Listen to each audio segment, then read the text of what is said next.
네. 그래서 테마가 독소인데 여기 보면 몸에 쌓이는 독소, 아까 당독소라 했죠. 이 독소가 만병의 근원이다. 다 똑같은 얘기를 하고 있어요. 그래서 보면 식생활도 식생활인데 뭐로 많이 쌓인대요? 외부 환경, 스트레스. 스트레스로 독소가 쌓여요. 그러면 이런 질문을 많이 하세요. 스트레스를 어떻게 안 받아? 맞아요. 스트레스 안 받게 생활을 못 해요. 정말 스트레스라는 거는 내가 살짝이라도 좋은 것만 볼 수가 없잖아요. 좋은 것만 들을 수 없고. 근데 나쁜 걸 보거나 나쁜 걸 듣거나 미세먼지를 마시거나 모든 것은 스트레스예요. 그런데 이 쌓이는 독소를 배출하는 방법만 안다면 스트레스를 받아도 우리는 이 독소를 뺄 수 있잖아요. 그렇기 때문에 너무나 스트레스 안 받으려고 하는 게 스트레스예요. 그래서 그거에 너무 초점 맞추지 마시고요. 내 몸에 있는 독소를 어떻게 배출시킬까? 이거에 너무 초점을 더 맞추면 좋을 것 같아요. 그래서 이 독소는 뭐를 생성한대요? 노화의 주범인 활성산소.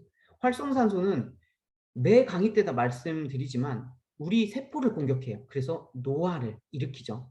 노화를 일으킨다는 거는 우리가 계절로 따지면 가을로 가고 있다. 이 색깔이 변한다. 갈색으로. 우리가 세포가 점점점 나이가 들어가고 있다. 그래서 활성산소를 줄이기 위한 것도 바로 항산화 음식을 섭취를 하면 된다죠. 독소로 인해 생기는 문제점이 뭐예요? 첫 번째, 만성 피로 초기 단계다. 정말 저도 근데 이런 적이 있었어요. 막 이제 새로운 이제 뭐 콘텐츠도 만들고 이것도 많이 하고 저것도 많이 시도하면서 정말 피곤해서 누우면 자야 되고 또 눕고 싶고 앉아 있어도 피곤하고. 근데 이게 뭐예요?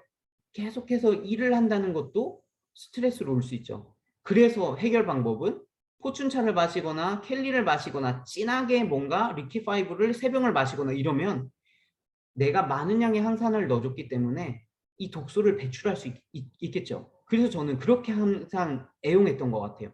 만성 피로 초기 단계 지금 들으시면서 내가 그래 혹은 내 와이프가 그래 내 남편이 그래 아니면 내 아들이 그래 그러면 독소가 쌓였구나라고 생각을 하시면 돼요. 두 번째, 체중이 증가한다. 독소가 쌓이면 뭐래요? 체중이 증가한대요. 아까 말씀드렸죠. 뉴스에서 당독소가 독소를 부른다. 그렇기 때문에 체중 증가를 해요. 떡볶이를 한 번 먹을 수 있는데 내일 또 먹을 수도 있잖아요. 야채는 한 번 먹고 내일 또 생각나나요? 아니에요. 먹어야지 생각해서 먹는 거지. 근데 내가 먹고 싶은 음식들은 신기하게 또 먹고 싶어요. 내일 또 먹고 싶고 내일 모레 또 먹고 싶고. 그게 체중 증가로 이어지는 거죠. 그리고 독소로 인해 생기는 문제점 세 번째가 고혈압, 당뇨, 그리고 암까지 유발한다. 이 독소로 인한 문제점은 몸속에 독소가 쌓이면 혈액이 탁해지고 끈적끈적해진대요. 이게 뭐예요? 탁해지고 끈적끈적해진다. 고지혈증 이 질환과 관련돼 있죠. 피가 끈적끈적해지는 거예요. 그러면 생각해 보세요. 우리가 물을 이렇게 흘러가는데 끈적끈적해지면 물이 잘 흐를까요? 잘 못 흐르죠. 그러면 혈관 속에 이 물이 잘 흘러야 되는데 못 흘러요. 그러면 약을 먹어요. 아스피린. 아스피린을 먹어요. 그러면 피가 묽어져요. 그럼 잘 흐르겠죠. 그러면 고혈압이 뭐예요? 혈관 속에 이제 이 끈적끈적한 피가 가지 못하니까 피는 흘러야 되고, 그러니까 막히니까 교통체증이 일어나니까 혈압이 증가하는 거예요. 근데 이거를 해결하기 위해서 약을 먹잖아요. 만약에 혈액이 묽어져요. 그러면 잘 흘러갈 거 아니에요. 그러면 이게 과연 원인이 해결됐을까요? 아니에요. 약을 끊으면 끈적끈적해져요. 다시. 그리고 다시 약을 먹어야지만 연해져요. 내가 음식을 바꾸지 않고 약으로 만약에 해결을 했어. 그러면 평생 먹으면서 더 점점점 노화가 빨라지고 모든 약으로서 오는 또 위험도 감수해야 되는 거죠. 그래서 음식을 항상 바꿔야 돼요. 이제는 다른 게 없어요. 음식을 바꿔야 돼요. 그래서 이번에 제가 갖고 왔던 테마 중 하나가 탈진한 내 몸을 새로 리셋이라는 게 뭐예요? 리셋은 우리 핸드폰 쉽게 생각해 보면 핸드폰 잘 안 되잖아요. 그럼 핸드폰 가게 가면 뭐래요? 핸드폰 껐다 켜보세요. 그럼 될 거예요. 내가 이 유튜브를 보거나 어떤 어플을 쓰는데 나는 핸드폰을 잘 못 만져. 근데 아들은 신기하게 잘 고쳐. 엄마, 핸드폰 껐다 켜봐. 핸드폰 껐다 켜봐. 이러면 핸드폰을 껐다 키면 오, 신기하게 잘 돼요. 그게 뭐예요? 리셋이에요. 내 몸이 문제가 생겼어. 그럼 어떻게 해야 돼요? 내 몸을 치료해야 되는 게 아니라 내 몸을 리셋해야 돼요. 독소를 빼주고 그리고 나서 내가 먹고 싶은 걸 먹어야 된다는 거죠. 그게 바로 디톡스. 흔히 말해 어떤 사람들이 이거를 간헐적 다이어트라는 단어도 붙이죠. 사람에 따라서 방법이 다르지만 이게 리셋이 정말 중요합니다. 그래서 식물성 영양소로 채우면서 우리 몸, 동물성으로 끈적끈적한 노폐물을 빼줘야 된다는 얘기예요. 네, 제가 세 가지 사진을 보여드릴 텐데 한번 보세요. 어떤 느낌이 들어요? 저는 이거 보면서 너무나 막 상쾌하고 그런 느낌을 받았어요. 그리고 두 번째 사진이에요. 막 걷고 싶고 정말 지금 막 상쾌하고 깨어난 것 같고 뭐 숲의 향기가 느껴지는 것 같고 정말 막 여행하고 싶고 움직이고 싶고 우리 뇌가 기억을 하고 있어요. 이 숲속이라는 이 식물이 내뿜는 피톤치드. 네, 이게 전부 다 항산화 물질이에요. 우리가 아로마라 그러잖아요. 근데 그 아로마 요법이 동물성 아로마 요법이 있나요? 전부 다 식물성에서 나오는 거예요. 그래서 파이토케미컬이라는 용어를 들어보셨을 거예요. 파이토케미컬이라는 거는 이제 우리 그 식물에서 나오는 건데 각종 해충과 미생물 등으로부터 자신의 몸을 보호하기 위해 식물 스스로가 만들어내는 물질이다. 실제로 동물들은 해충이 오잖아요. 미생물들 막 이렇게 오면 긁거나 털거나 어떤 동물도 다 그러잖아요. 강아지도 막 긁고 귀 긁고 동물들은 움직일 수가 있어요. 하지만 식물들은 너무나 억울하게도 움직일 수가 없죠. 그러면 향을 내요. 자신을 보호하기 위한 향. 근데 그 향이 인간에게 이로운 향은 아로마로 좋은 이제 피톤치드 역할을 하죠. 그래서 식물이 공기 중으로 내뿜는 피톤치드. 이거 역시 파이토케미컬이에요. 식물은 방어하기 위해 내뿜지만 만약에 인간의 몸에 도움이 되면 그거를 아로마로 해가지고 아로마 요법을 많이 하죠.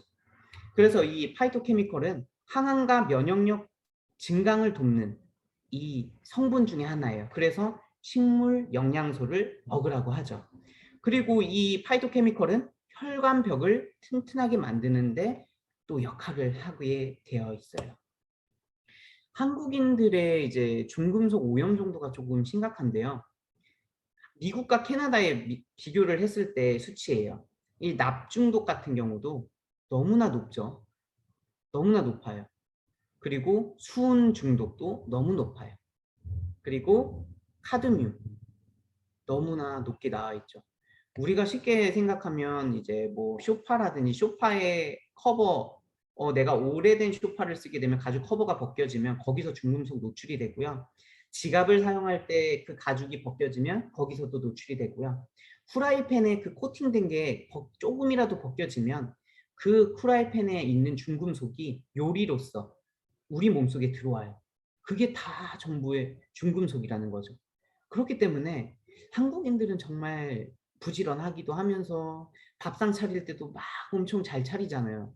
이 중금속 노출이 엄청나게 많이 되어 있어요. 근데 이걸 그러면 이래요. 내가 이게 코팅이 언제 벗겨진지도 모르고 내가 이거에 대해서 어떻게 알아? 중금속 체크 매일 할 수 없잖아. 맞아요. 그러면 지혜로운 방법이 뭐예요? 해독을 하면 돼요. 그게 바로 식물 영양소를 넣었을 때 해독을 할 수 있다는 거죠. 그게 바로 파이토케미컬 해독 기능이에요.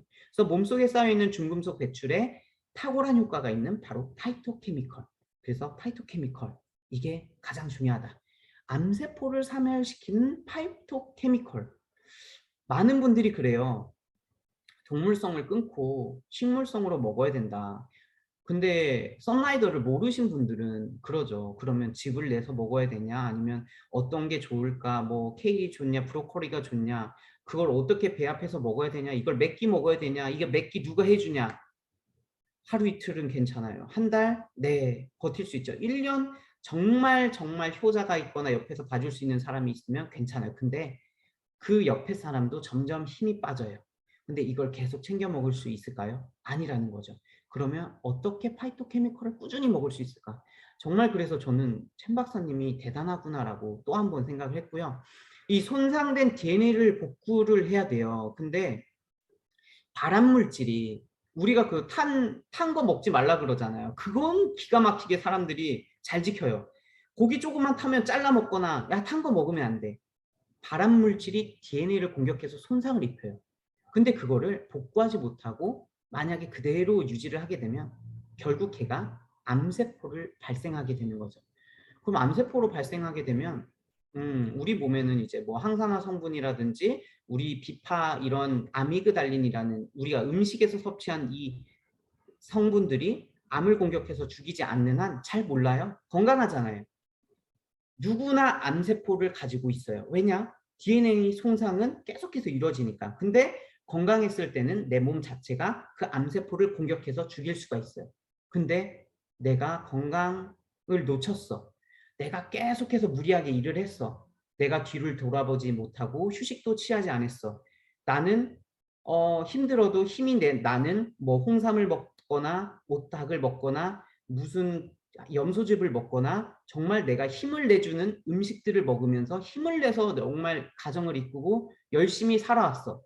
그런 분들 대부분이 보면 몸은 지쳐 있는데 이 음식이 독이 일을 했어요. 그렇기 때문에 암세포는 내 몸속에서 계속해서 성장을 했고요. 그러면서 이제 암이란 질환이 나오게 됐어요. 이 보면 파이토케미컬이 그러면 이 여기 보면 보라색이 파이토케미컬이에요. 영양분이 노란색이요. 그럼 혈관을 타고 이 영양분이 오잖아요. 그럼 조직에 있는 암세포가 기다리고 있어요. 먹으려고. 이렇게 이제 당이 들어오면 야 나도 먹어야겠다. 근데 식물 영양소, 파이토케미컬이 강한 음식을 먹은 사람들은 어때요? 암세포가 먹고 입을 벌리고 있는데 먹지 못하게 길목을 막아버려요. 그렇기 때문에 암세포를 공격해서 죽인다는 게 아니라 암세포가 성장하지 못하게 막아주는 역할을 하는 게 바로 파이토케미컬이에요. 그래 파이토케미컬을 쉽게 생각하면 그냥 식물성 음식이라고 보시면 돼요. 그래서 파이토케미컬 성분은 이렇게 내가 당으로 된 거를 막아준다. 이 파이토케미컬이 암세포를 죽이는 게 아니에요. 암세포가 못 먹게 하니까 이 암세포는 어떻게 돼요? 삐쩍 말라서 나중에는 죽게 되는 거죠. 그래서 암세포가 죽는 거예요.